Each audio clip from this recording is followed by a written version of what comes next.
இன்னைக்கு நம்ம என்ன பார்க்க போறோம்னு சொல்லி பார்த்தோம்னா, ஒரு நேயரினுடைய சந்தேகத்திற்கான விடையைத்தான் பார்க்க போகிறோம். அந்த நேயர் என்ன கேட்டிருக்கார் அப்படின்னு சொல்லி பார்த்தோம்னா, ஓணம் பண்டிகையை கேரளத்தவர்கள் மட்டும்தான் கொண்டாட வேண்டுமா? மற்றவர்கள் ஏன் கொண்டாடக்கூடாது? இந்த ஓணம் பண்டிகையை எந்த முறையில் கொண்டாட வேண்டும் என்பதுதான் அவருடைய சந்தேகமாக அமைந்திருக்கிறது. அவர் கேட்டிருப்பது போல் கேரளத்து மக்கள்தான் கொண்டாட வேண்டும் என்கின்ற கட்டுப்பாடு எதுவும் கிடையாது. எல்லோருமே ஓணம் பண்டிகையை வெகு சிறப்பான முறையிலேயே கொண்டாடலாம்.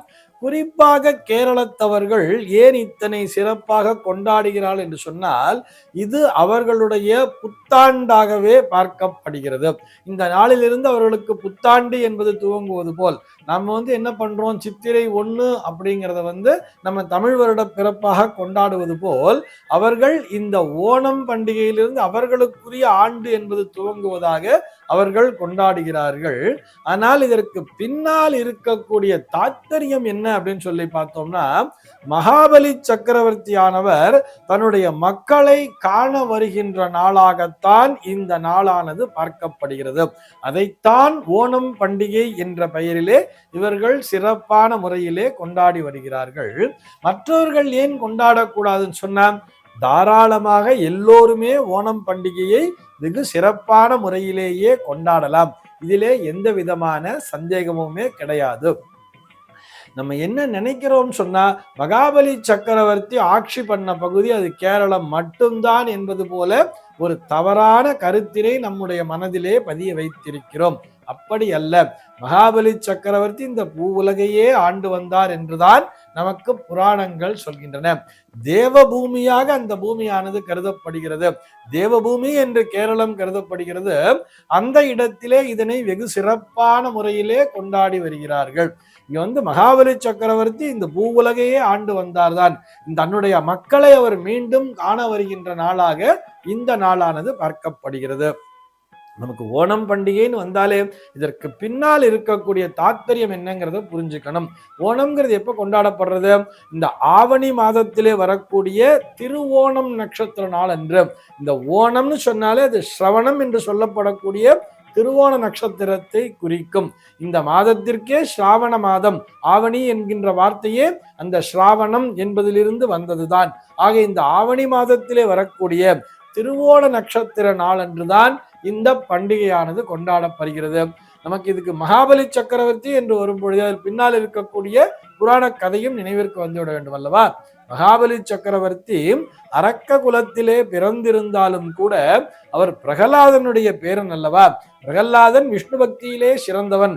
நரசிம்ம அவதாரம் என்பதே பிரகலாதனுக்காக வந்ததுதானே. அந்த பிரகலாதனுடைய பரம்பரையிலே தோன்றியவர் தான், அவருடைய பேரனாக வந்தவர் தான் இந்த மகாபலி சக்கரவர்த்தி.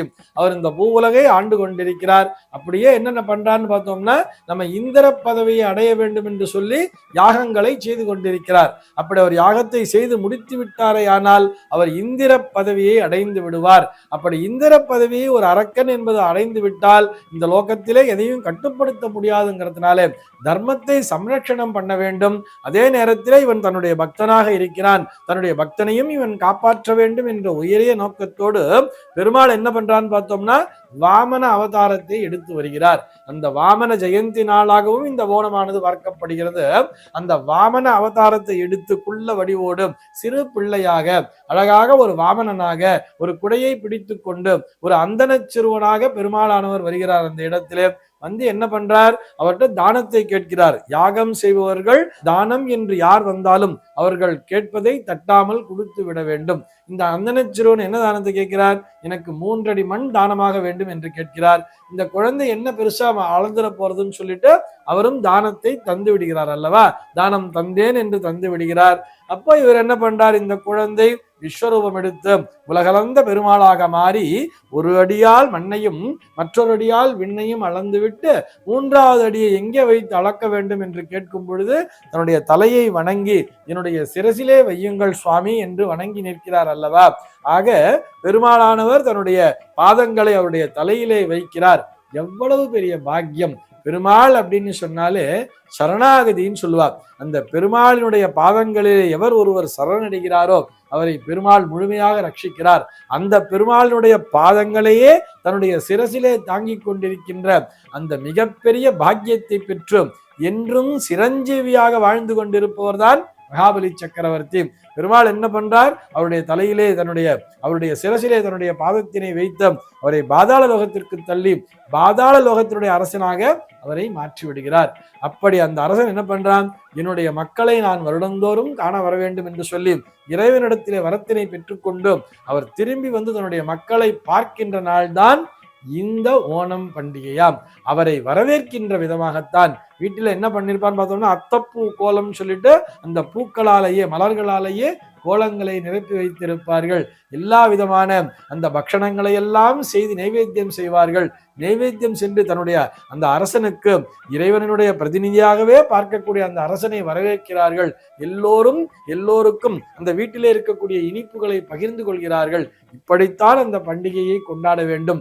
எப்படி தீபாவளி என்பதை வெகு சிறப்பான முறையிலே கொண்டாடுகிறோமோ அதே போல அந்த மகாபலி சக்கரவர்த்தியை வரவேற்கின்ற விதமாக வீட்டிலே கோலங்களை இட்டு எல்லோரும் புத்தாடைகளை அணிந்து கொண்டு வெகு சிறப்பான முறையிலே பக்ஷணங்களை செய்து நைவேத்தியம் செய்துவிட்டு, யாருக்கு நைவேத்தியம் பண்ணணும்னா பெருமாளுக்கு நைவேத்தியம் பண்ணாலே போறோம், கிருஷ்ணனுக்கு நைவேத்தியம் பண்ணாலே போறோம். பெருமாளுக்கு நைவேத்தியம் செய்துவிட்டு இது மகாபலி சக்கரவர்த்தி நமக்கு தந்த பிரசாதமாகவே பார்த்து அவர் வரும் பொழுது அவரோடு நாமும் இணைந்து இந்த பண்டிகையை கொண்டாட வேண்டும் என்கின்ற அந்த மகிழ்ச்சியினை, இதிலிருந்து புத்தாண்டு, இதிலிருந்து நாங்கள் அனைவரும் புது மனிதர்களாக மாறிவிடுகிறோம் என்ற எண்ணத்தினை கொண்டு வருகிறார் அல்லவா, அதுதான் ஓணம் பண்டிகை என்பது. இதனை எல்லோருமே எந்த விதமான மாநில பாகுபாடுமின்றி எல்லோரும் தாராளமாக கொண்டாடலாம். இதிலே எந்த விதமான சந்தேகமும் இல்லை. சர்வே ஜனாஹ சுகினோ பவந்து.